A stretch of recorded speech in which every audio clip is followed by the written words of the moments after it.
عينك حمرا ومش شايف قدامك. السرير بقى عدوك وبقيت بتلف حوالين نفسك طول الليل، وأول ما الشمس تطلع عينك تغفل، وبقيت بتجري تطلب حبوب سحرية عشان تغيب عن الوعي وتلحق شغلك.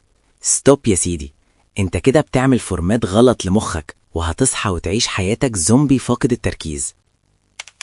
النهاردة الصبح دخل عليا الصيدلية مازن، شاب زي الورد بس وشه باهت وتحت عينيه سواد، وبيشرب تالت كوباية قهوة. بيقول لي: الحقني يا دكتور رفعت، أنا ساعتي البيولوجية اتدمرت في رمضان والعيد، بقيت بنام الصبح واصحى مقتول، اديني أقوى حاجة تنيمني فورا، لو حسن هترفد من الشغل. تطمن يا مازن.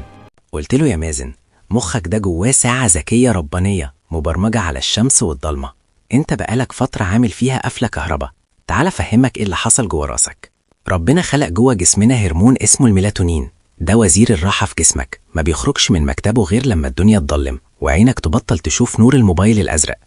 انت بقى طول الليل فاتح الموبايل، فالمخ بيفتكر اننا لسه الظهر، فيحبس الهرمون ده، فتفضل صاحي ومعذب.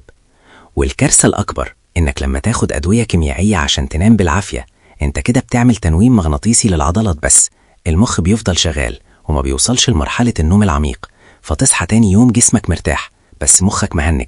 والحل مش في الحبوب، الحل في إعادة ضبط المصنع بالطبيعة والعادات. نصحت مازن بدمج الأعشاب الطبيعية مع تمارين التنفس وشوية مكملات بتغذي الهرمون ده، ومنعت عنه القهوة بعد الساعة 2 الظهر. والنهاردة كلمني بيقول لي: يا دكتور، أنا نمت 11 وصحيت 7، حاسس إني اتولدت من جديد. بصوا بقى، تظبيط الساعة البيولوجية فن مش عنعن، وعلاج اللخبطة دي بيختلف لو كنت شغال شفتات أو طالب وراك مذاكرة. لو عايز ترجع تنام زي الملايكة وتصحى قمة النشاط، اكتب كلمة راحة في الكومنتات وهرد عليك فورا بخطة إعادة ضبط المصنع بالأعشاب والسلوكيات المناسبة ليك ولروتين يومك. خلصت حكاية النهاردة، بس حكايات العلم ما بتخلصش. أنا دكتور رفعت، استنوني في الحكاية الجاية، لأن ورا كل دواء حكاية.